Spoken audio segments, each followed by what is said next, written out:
cars, and you want to know how this thing under the hood does all its magic to make power to the wheels, you're in luck, because today we're going to be going over gasoline engines.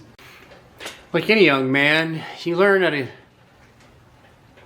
early age about suck, squeeze, bang, and blow. Look at me. Hey. I'm not talking about things that lead up to special events after multiple dates and dollars spent on movies and dinner. I'm talking about the cycles of the gasoline automotive engine. For the 4-stroke cycle. You have 2-stroke, you have 4-stroke. There's even some oddball engines where you got like, 8-stroke, But we're going to talk about 4-stroke. And these cycles are, pretty simple once you learn them. Because once you learn this, and you learn the basics of how these engines make power to the wheels, then you'll have a better idea on how to diagnose issues and, how to make the most power out of them. From carbureted engines to fuel-injected, computer-controlled engines.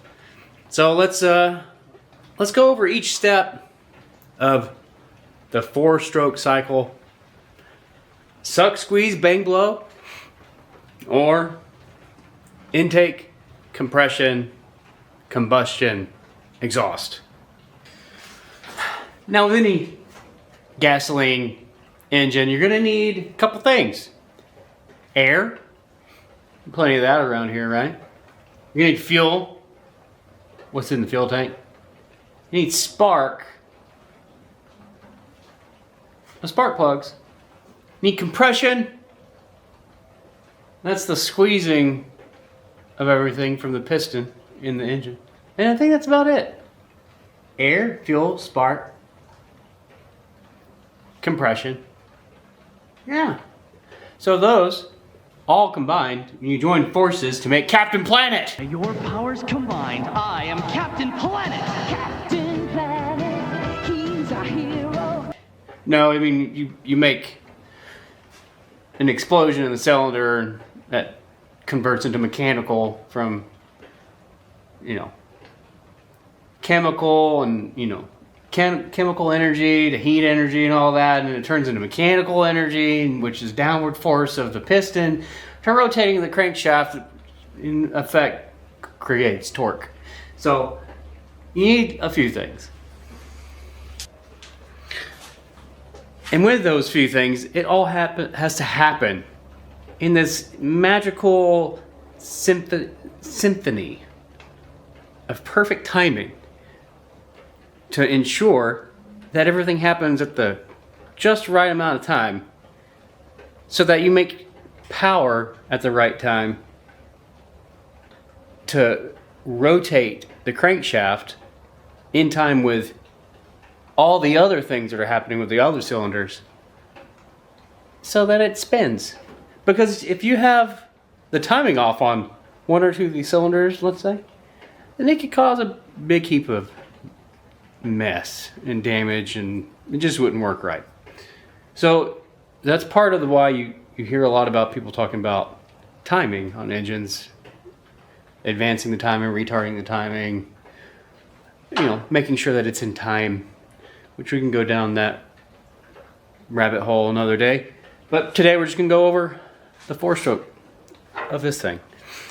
So modern electronic controlled, fuel injected, or computer controlled fuel injected engines, they use multiple sensors, right? You got a camshaft sensor, crankshaft sensor. Those are used to determine when to spray fuel and when to energize the ignition coil, so then it will release that potential stored up energy to the spark plug to ignite that air-fuel mixture and cause a controlled explosion in the cylinder. So the symphony of orchestrated mechanical and electronic perfection then ignites that mixture, causes a controlled explosion. Thus, we talked about produces torque. All right, so we're going to go to the drawing board real quick, just so we can go over the 4-stroke cycle. of automotive gasoline engine. And we talked about the, suck, squeeze, bang, blow, which we're going to go to this fancy Windows paint and talk about it. So on the 4-stroke, on the intake or the suck cycle, we talked about that's when the piston moves down. And during that downward movement of the piston, it's going to be pulling in the air-fuel mixture from outside air, which has higher atmospheric pressure than the inside. And your fuel injector, it's going to be spraying atomized fuel to mix with that air while that piston moves down. And then once that piston starts to make its way back up on the compression stroke or compression cycle, your exhaust valves are going to be closed at that point, and it's going to be the piston's going to be squeezing that air fuel mixture into the combustion chamber. And right when the piston gets to the top dead center, which is basically its closest point to the spark plug in the valves, that spark plug will discharge its potential energy from the ignition coil, arcing across the electrode on the spark plug, causing a big explosion. Small, but big in the area. And it's going to be pushing that piston back down.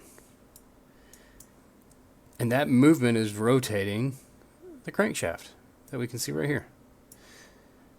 So while that movement is happening, the piston's going down, and as the piston continues its path after the power or combustion cycle, it starts to go to the exhaust cycle.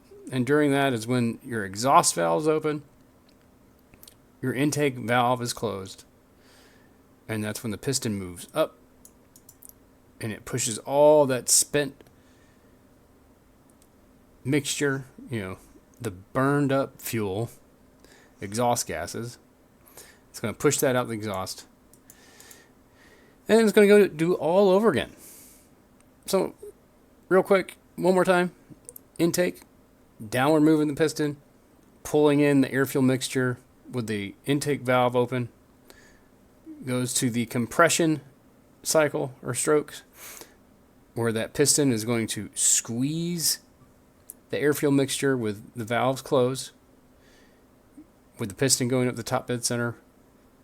And at the power cycle is when the spark plug arcs, it energizes, igniting that air fuel mixture with the valve still closed, and it's going to force that piston down, continuing to rotate that crankshaft. And then from the power or combustion cycle, it goes to the exhaust, where the piston travels back up with the intake valve closed and the exhaust valve open, pushing those spent gases or the exhaust gas out of that cylinder. And this goes on and on and on forever until you turn the engine off.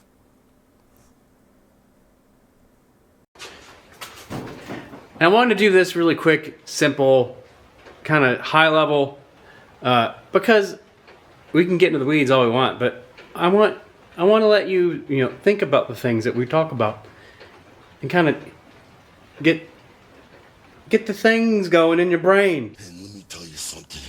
Because I want you to start looking into this stuff and exploring and finding out more on your own. And hopefully stay tuned to watch the next video that I'll release and go from there. So if you find this helpful, great. Let me know. If not, great. Let me know. I just appreciate you taking the time and watching. And hopefully my camera will focus. But thanks for watching. Hope to see you again. And see you next time.